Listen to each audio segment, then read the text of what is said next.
उपस्थित बंधुआनी भगिनीनों, इस चुनाव में हम नहीं मानेंगे हार। इस लोकसभा के चुनाव में हम नहीं मानेंगे हार। हम करेंगे 400 पार। इंडिया आघाड़ी की होने वाली है हार। इंडिया आघाड़ी की, महाविकास आघाड़ी की होने वाली है हार। फिर क्यों नहीं करेंगे हम 400 पार?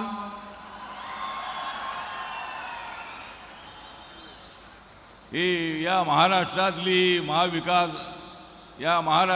महाविकास आघाडी आहे घमंडी। या महाराष्ट्रातली महाविकास आघाडी आहे घमंडी, म्हणूनच कपिल पाटील निवडून आणणार आहेत भिवंडी। एकनाथ शिंदे यांनी आपली तलवार केलेली आहे मॅन तुमच्यासाठी। एकनाथ शिंदे यांनी आपली तलवार केलेली आहे मॅन, म्हणूनच श्रीकांत शिंदे निवडून आणणार आहेत कल्याण।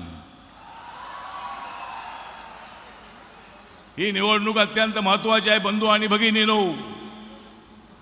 या देशाला विकासाच्या दिशेने घेऊन चाललेल्या नरेंद्र मोदींचा रथ अडवण्यासाठी हे बगल बच्चे हा विकासाचा रथ रोखण्यासाठी पुढे येत आहेत। पण याद राखा, नरेंद्र मोदींचा रथ सुरक्षित ठेवण्यासाठी, पुढे जाण्यासाठी आम्ही सर्वजण, एकनाथ शिंदेजी, देवेंद्र फडणवीसजी, अजितदादा, पवार साहेब, मी, आम्ही सर्वजण या रथाला वेगवानपणे पुढे घेऊन जाण्यासाठी आम्ही पुढे चाललेलो आहोत। याद राखा, या रथाला अडवण्याचा प्रयत्न केलात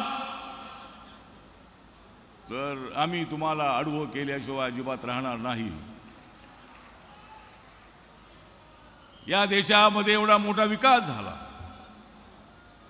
या देशामध्ये मेट्रो ट्रेन आली, अनेक शहरामध्ये रोड अत्यंत चांगले झाले, नॅशनल हायवे मोठ्या प्रमाणामध्ये देशामध्ये अत्यंत चांगले चकचकीत झाले, चंद्रावर आम्ही जाऊन पोहोचलो, चांद्रयान आमचं यशस्वी झालं, आणि नरेंद्र मोदींच्या काळामध्ये G20ची अध्यक्षस्थापनाला मिळाली। जगाने वाहवा केली आपली। 10व्या इकॉनॉमीच्या नंबरवरून आम्ही 5 नंबरवर आलेलो आहोत। 80 कोटी लोकांना फ्रीमध्ये धान्य देण्यात येत आहे।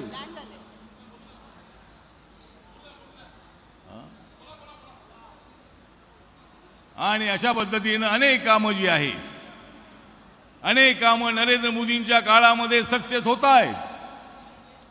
कोण म्हणतो या देशाचं संविधान बदलणार आहे? याद राखा, या देशाचं संविधान बदलणार अशी भाषा केलीत तर तुमचं तोंड फोडल्याशिवाय आम्ही अजिबात राहणार नाही। या देशाचं संविधान कोण बदलू शकतो? माझ्या बाबांनी, बाबासाहेब आंबेडकरांनी या देशाचं संविधान लिहिलेलं आहे ड्राफ्टिंग कमिटीचे चेअरमन म्हणून।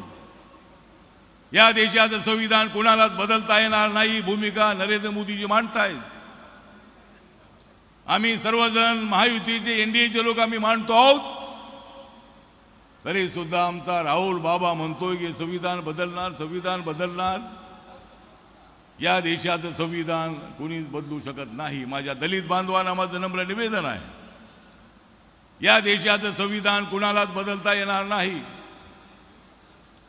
या देशाचं संविधान जगामध्ये सर्वश्रेष्ठ संविधान आहे। आपली लोकशाही अत्यंत समृद्ध लोकशाही आहे। आपल्याला माहित आहे की एकदा माननीय अटल बिहारी वाजपेयींचं सरकार एका मतामध्ये हरलं होतं। या देशाच्या लोकशाहीला 1 मॅन 1 व्होट 1 व्हॅल्यू, एका माणसाच्या एका मताला एकच किंमत, अशा पद्धतीचे संविधान आहे। त्यामुळे कोण म्हणतो या देशाची लोकशाही धोक्यात आलेली आहे? हे सगळे इंडिया आघाडीवाले खोक्यात आहेत। या देशाच्या लोकशाहीला धोक्यात कोणी आणू शकत नाही, आणि नरेंद्र मोदीजी अत्यंत चांगलं काम करतायत। नरेंद्र मोदीजी या देशामध्ये अत्यंत लोकप्रिय नेते आहेत, देशामध्येच नव्हे जगामध्ये। जगामध्ये जेवढ्याला सर्वे झाला तेवढ्याला 76% लोकांनी नरेंद्र मोदींच्या नावाला पसंती दिली। जगामध्ये ज्या नरेंद्र मोदीजी वाहवा होते त्यांच्या विरोधामध्ये बोला, तुम्हाला बोलण्याचा अधिकार आहे, लोकशाहीमध्ये मतं मिळवण्याचा अधिकार आहे, परंतु फालतू बडबड करण्याची गोष्ट अजिबात तुम्ही करू नका।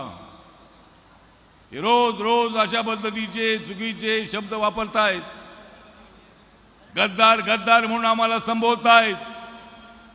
माननीय उद्धव ठाकरेजींना माझा सवाल आहे की तुम्ही बीजेपी सोबत जायला हवं होतं, पण त्यावेळेला तुम्ही गेला नाहीत। त्यावेळेला तुम्ही गद्दारी केली नाही का? त्यावेळेला तुम्ही गद्दारी केली आणि एकनाथ शिंदेना सारखं म्हणताय तुम्ही गद्दारी केली गद्दारी केली। तुम्ही जर त्याच वेळेला बीजेपी सोबत आला असतात तर उद्धवजी धनुष्यबाण तुमच्या हातातून गेलं नसतं। त्याला तुम्ही जबाबदार आहात। बाळासाहेब ठाकरेंच्या विरोधामध्ये जाऊन तुम्ही असा निर्णय घेतलात।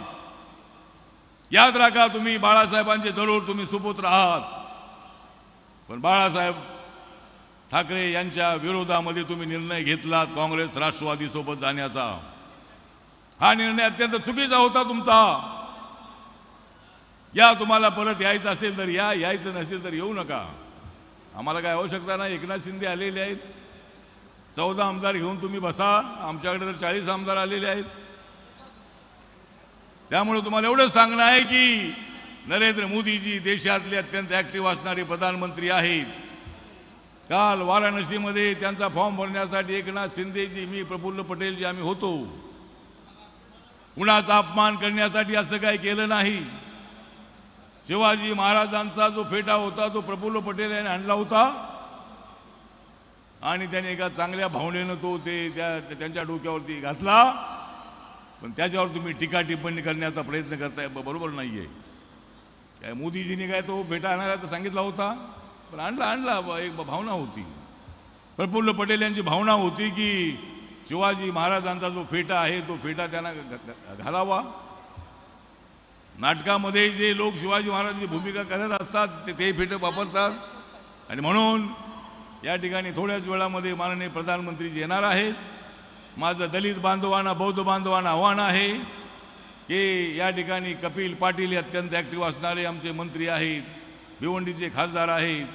श्रीकांत एकनाथ शिंदे अत्यंत तरुण आहेत, त्यांनी अत्यंत कल्याणमध्ये चांगलं काम केलेलं आहे आणि त्यांना या दोघांना निवडून देण्याचं आवाहन करण्यासाठी आज या ठिकाणी मी इथं आलेलो आहे।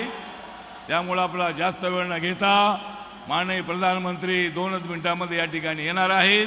आपण आल्यानंतर जोशामध्ये त्यांचं स्वागत करायचं आहे। एवढंच या प्रसंगी बोलून माझे 2 शब्द संपवतो।